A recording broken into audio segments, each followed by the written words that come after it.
दोस्तों, रामायण में किसने ज्यादा कष्ट सहा, श्री राम, सीता या फिर लक्ष्मण ने? उर्मिला का बड़ा ही सुंदर प्रसंग सुनिए। रामायण में किसने ज्यादा कष्ट सहा था, राम, सीता या लक्ष्मण? लोग कहते हैं कि रामायण के काल में किसने ज्यादा कष्ट सहा, राम ने, सीता ने या लक्ष्मण ने? खैर, जहां तक कष्टों की बात आती है, कष्ट तो तीनों ने ही सहे थे। किसी ने थोड़े, किसी ने ज्यादा, पर तीनों का जीवन बहुत ही संघर्षपूर्ण व कष्टदायक रहा था। कष्ट कहाँ और किसने सहा था, ये तो कष्ट हरने निकले हैं। कैकेयी का कष्ट, देवताओं का कष्ट, पृथ्वी का कष्ट, ऋषि मुनियों का कष्ट, सुग्रीव का कष्ट, अहिल्या का कष्ट, सबरी का कष्ट, जनक जी का कष्ट। सीता के समान कौन पति मिलेगा? विभीषण का कष्ट, और भी ना जाने कितने कष्ट प्रभु हरते चले गए। परंतु मेरे विचार से रामायण में सबसे ज्यादा कष्ट पूर्ण जीवन लक्ष्मण की धर्मपत्नी उर्मिला का रहा था। उर्मिला, जिसने अपने पति का 14 वर्ष तक मुंह नहीं देखा था। उस औरत के दुख और कष्टों का आप अंदाजा लगा सकते हैं। सीता तो अपने पति के साथ वनवास में चली गई थी और लक्ष्मण 13.5 वर्ष राम के साथ बिताए थे। औरत कितना ही कष्ट पूर्ण जीवन जिए, यदि उसका पति साथ में रहता है तो वह जीवन में आए कष्टों का हंसी हंसी सामना कर लेती है। केवल आखिरी के 6 मास जब रावण ने सीता का अपहरण कर लिया था, उस वक्त का जीवन सीता के लिए कष्ट में रहा था। परंतु दूसरी तरफ उर्मिला को देखिए, जिसका पति अपने बड़े भाई राम और उनकी धर्मपत्नी सीता की सेवा के लिए एक नौकर के रूप में लगातार सेवा कर रहा हो, और वह औरत 14 वर्ष तक अपने पति का मुंह ना देख पाई हो। उसका जीवन कितना कष्टपूर्ण रहा होगा, यह सोचकर कि हृदय में कंपन होने लगती है। और यदि ऐसा समय किसी के साथ गुजर जाए तो वह उस समय का सामना करने की बजाय अपनी जीवन लीला ही समाप्त कर लेता। 14 वर्ष का समय कोई कम समय नहीं होता। व्यक्ति जवानी से बुढ़ापे की तरफ चला जाता है 14 वर्ष में, और एक पत्नी के वियोग का 14 वर्ष बहुत ही लंबा समय होता है। अतः मेरे विचार से राम, लक्ष्मण और सीता में से ज्यादा कष्ट पूर्णतः जीवन उर्मिला ने सहा था। जब श्री राम, सीता और लक्ष्मण वनवास गए थे तो लक्ष्मण ने अपने भाई व माता समान भाभी की दिन रात सेवा करने के लिए निंद्रा देवी से वरदान मांगा था कि जब तक मैं वन में हूँ तब तक वह मुझे नींद ना आए, ताकि श्री राम और माता सीता विश्राम कर सके बिना किसी खेद के। तो जब निंद्रा देवी ने उन्हें ना सोने का वरदान दिया तो निंद्रा देवी ने उनसे कहा था कि वह 14 वर्ष तक नहीं सोएंगे, तो उनके बदले किसी और को सोना पड़ेगा। लक्ष्मण जी ने उर्मिला का सुझाव दिया तो निंद्रा देवी उर्मिला के पास गई और उन्हें सब बताया। उसके बाद उर्मिला ने लक्ष्मण के बदले 14 वर्ष तक सोना स्वीकार किया। तो हाँ, जब तक लक्ष्मण वनवास में थे, जब तक उर्मिला निंद्रा में थी, उर्मिला का प्रेम और त्याग लक्ष्मण ने तो अपने भाई होने का कर्तव्य निभाने के कारण अपने भाई का साथ दिया, लेकिन उर्मिला ने तो अपनी आत्मा से भी प्यारे पति को राम को सौंप दिया था। देवी उर्मिला और लक्ष्मण जी की तो शादी को भी अभी कुछ ही समय हुआ था। शादी के बाद जो सुख एक शादीशुदा जोड़े को मिलता है, 14 वर्ष तक नहीं मिल सकता था। इसके बावजूद उन्होंने एक बार भी अपने पति को रोकने की कोशिश नहीं की थी। पति प्रेम और आदर की शिक्षा जैसे माता सीता को मिली थी, उसी तरह देवी उर्मिला को भी मिली थी। उर्मिला ने अपने पति के साथ वन जाने की जिद नहीं की कि इसलिए नहीं की क्योंकि वह जानती थी कि यदि वह अपने पति के साथ वन में जाएगी तो लक्ष्मण अपने भाई की सेवा नहीं कर पाते। वह उर्मिला की महानता को दर्शाती है। उर्मिला का प्रश्न, हे शक्ति पुंज दशानंद नंदन, तुम रघुकुल की कृति पताका हो। भारतु प्रेम की परिभाषा, माँ के नैनों की ज्योति हो, मेरे मन की अभिलाषा। मैं प्रश्न पूछती हूँ तुमसे, आपका उत्तर दे दो तुम। उसका उत्तर दे दो तुमको तो वन जाना ही था, यह मुझको था ज्ञात प्रिय। दुख में भाई भाई का साथ न दे, रघुकुल की ऐसी रीत कहाँ।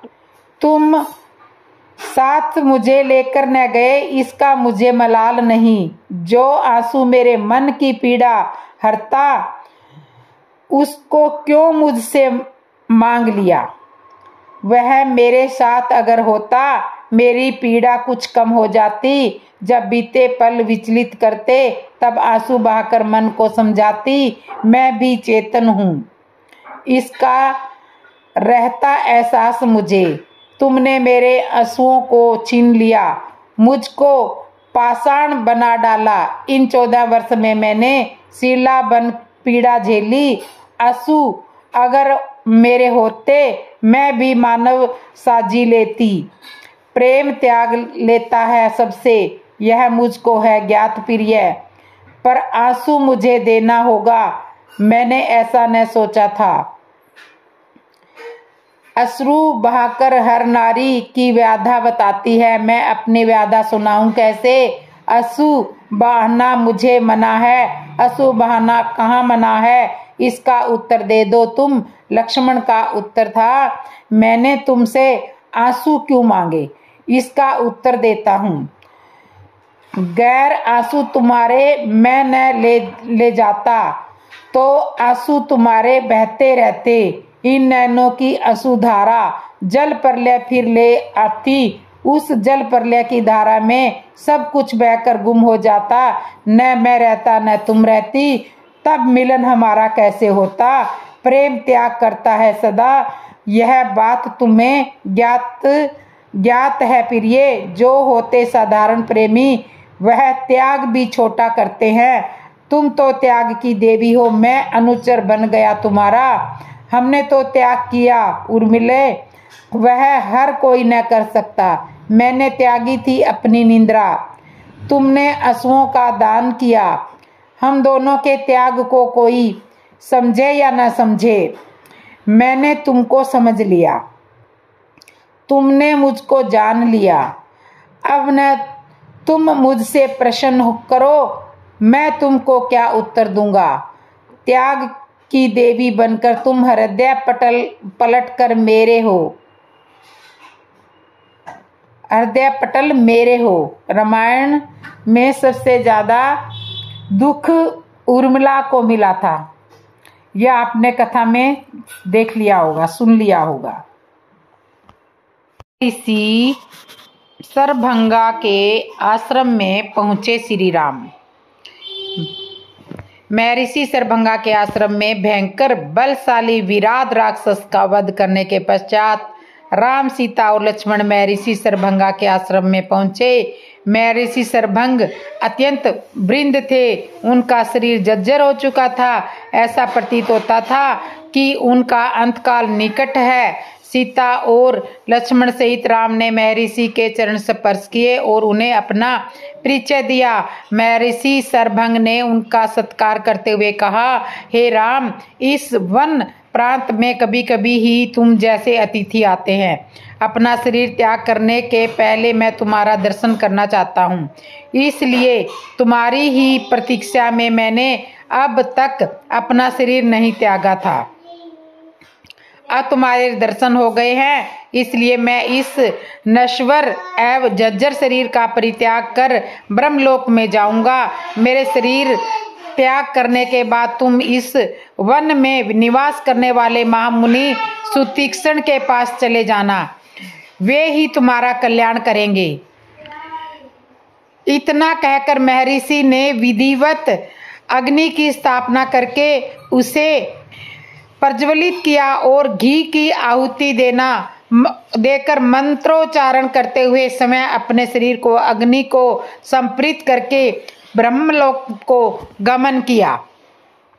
महामुनि सरभंग के ब्रह्मलोक गमन के पश्चात आश्रम की निकटवर्ती कुटियाओं में निवास करने वाले ऋषि मुनियों ने वहां आकर रामचंद्र से प्रार्थना की, हे राघव, क्षत्रिय नरेश होने के नाते हम लोगों की रक्षा करना आपका कर्तव्य है।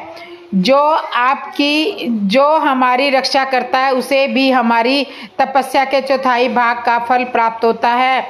किंतु दुख की बात यह है कि आप जैसे धर्मात्मा राजाओं के होते हुए भी राक्षस जन हमें अनार्थों की तरह सताते हैं और हमारी हत्या कर देते हैं। इन राक्षसों ने पंपा नदी और मंदाकिनी नदियों के क्षेत्रों तथा चित्रकूट पर्वत में भयानक उपद्रव मचा रखा है। उनके उपद्रव के कारण तपस्वियों के लिए तपस्या करना ही नहीं, जीना भी दुर्लभ हो गया है। वे समाधिस्थ तपस्वियों को मृत्यु के मुख में पहुंचा देते हैं। इसलिए हम आपकी शरण में आए हैं।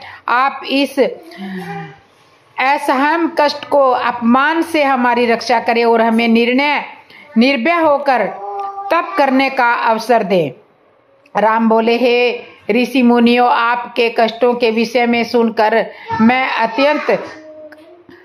अत्यंत व्यथित हुआ हूँ। पिता की आज्ञा से अभी मुझे 14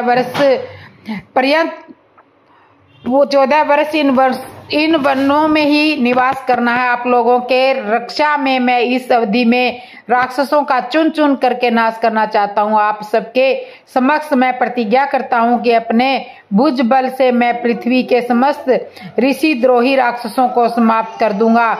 आप लोग मुझे आशीर्वाद दें ताकि मैं इस उद्देश्य में सफल हो जाऊं। इस प्रकार से उन्हें धैर्य बंधा और राक्षसों के विनाश की प्रतिज्ञा कर रामचंद्र सीता और लक्ष्मण के साथ मुनि सुतीक्ष्ण के आश्रम में आए। उन्हें अत्यंत वृंद महात्मा सुतीक्ष्ण के चरण स्पर्श किए और उन्हें अपना परिचय दिया। राम का परिचय पाकर महर्षि अत्यंत प्रसन्न हुए। उन्होंने तीनों को समुचित आसन दिए, उनका कुशल प्रेम पूछा तथा फल आदि से उनका सत्कार किया।